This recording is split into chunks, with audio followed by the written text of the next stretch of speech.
జై శ్రీరామ్.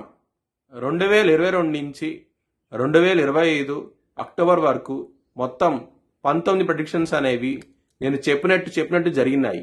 అవన్నీ కింద డిస్క్రిప్షన్లో ఇవ్వడం జరుగుతోంది.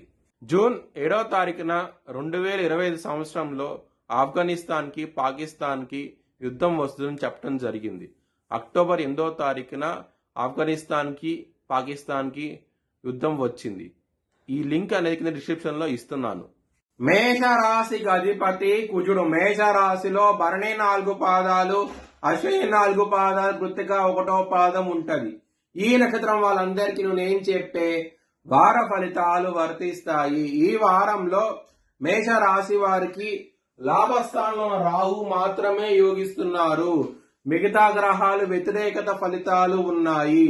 దానికోసమై మీరు శివుణ్ణి ఆరాధించండి, శివుడికి అభిషేకం లాంటివి చేయించండి, మంచి ఫలితాలు ఉంటాయి. శివుడు బోలాశంకరుడు. శివుడుకి అన్ని గ్రహాలు ఆధీనంలో ఉంటాయి కాబట్టి మీరు శివుణ్ణి పూజిస్తే కనుక ఈ వారంలో మంచి ఫలితాలు ఉంటాయి. నవధాన్యాలు బ్రాహ్మణుడికి దానం చేయండి, ఇంకా మంచి ఫలితాలు ఉంటాయి. ఆదివారం రోజున బుధవారం రోజున ముఖ్యమైన పనులు స్టార్ట్ చేస్తే కనుక మంచి ఫలితాలు ఉంటాయి, ధన లాభం ఉన్నది. శుక్రవారం రోజున ముఖ్యమైన పనులు స్టార్ట్ చేయకండి. స్టార్ట్ చేస్తే గనక వ్యతిరేకత ఫలితాలు ఉన్నాయి, ధన నష్టం వచ్చే అవకాశం ఉన్నది. కొంచెం జాగ్రత్త తీసుకోండి. మేష రాశి వారికి కుటుంబాధిపతి అయిన శుక్రుడు నీచపడ్డాడు. కన్యా రాశిలో శుక్రుడు నీచపడతాడు. దాని మూలం కుటుంబ పరంగా ప్రాబ్లమ్స్ అనేవి ఉంటాయి. ధనపరంగా మాత్రం మీకు ఎటువంటి ప్రాబ్లమ్స్ ఉండవు. లాభస్థానంలో రాహు ఉన్నారు కాబట్టి ఏదో విధంగా ధనం రావడం జరుగుతుంది. చాలా ఆనందంగా ఉంటారు. లవర్స్ కి మాత్రం ప్రాబ్లమాటిక్ గా ఉంటది వారం అనేది. పంచమాధిపతి అయిన సూర్యుడు 7వ స్థానం నీచపడ్డాడు. లవర్స్ కి కొంచెం అండర్స్టాండింగ్ ప్రాబ్లమ్స్ వచ్చే అవకాశం ఎక్కువగా ఉన్నది. శత్రువులు అనే వాళ్ళు చాలా అధికంగా ఉన్నారు. ఒకళ్ళు కాదు, ఇద్దరు కాదు, చాలా మంది ఉంటారు. ఈ వారంలో కాల భైరవాష్టకాన్ని చదువుకోండి, చాలా మంచి ఫలితాలు ఉంటాయి. హెల్త్ పరంగా చాలా ప్రాబ్లమ్స్ ఉంటాయి. ఈ వారంలో కొంచెం జాగ్రత్తగా ఉండండి.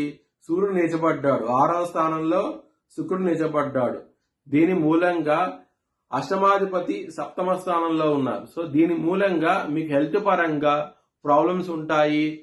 గటి సమస్యలు, బీపీకి సంబంధించిన సమస్యలు, కొలెస్ట్రాల్ సంబంధించిన సమస్యలు వచ్చే అవకాశం ఎక్కువగా ఉన్నది.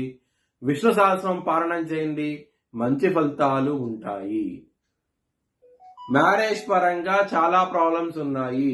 7మాధిపతి అయిన శుక్రుడు 6వ స్థానం నీచబడి శని దృష్టి ఉన్నది. దాని మూలంగా మ్యారేజ్ పరంగా ప్రాబ్లమ్స్ అనేవి ఎక్కువగా ఉంటాయి ఈ వారంలో. బిజినెస్ పరంగా పెట్టుబడిని తగ్గించి పెట్టుకోండి, ఇబ్బందులు ఎక్కువగా ఉన్నాయి ఈ వారంలో. కెరియర్ పరంగా, వృత్తి పరంగా మాత్రం చాలా బాగుండబోతోంది. గురుగారు కర్కాటక రాశిలోకి రావటం మూలంగా 7వ దృష్టితో 10వ స్థానాన్ని చూస్తున్నారు. దాని మూలం కెరియర్ పరంగా ఈ వారం నుంచి మీకు మంచి టైం స్టార్ట్ అయింది. చాలా బాగుంటది ఈ వారం నుంచి.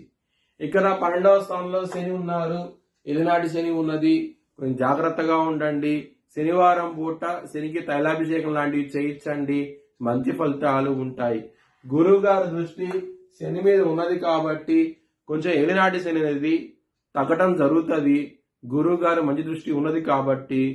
సో మేషరాశి వారికి శివుడికి ఆరాధన చేయండి. ఈ వారంలో మంచి ఫలితాలు ఉంటాయి. మీ భవిష్యత్ వివరాల కోసమై HLN జ్యోతిష్యాలను సంప్రదించండి. Please like, share and subscribe my channel.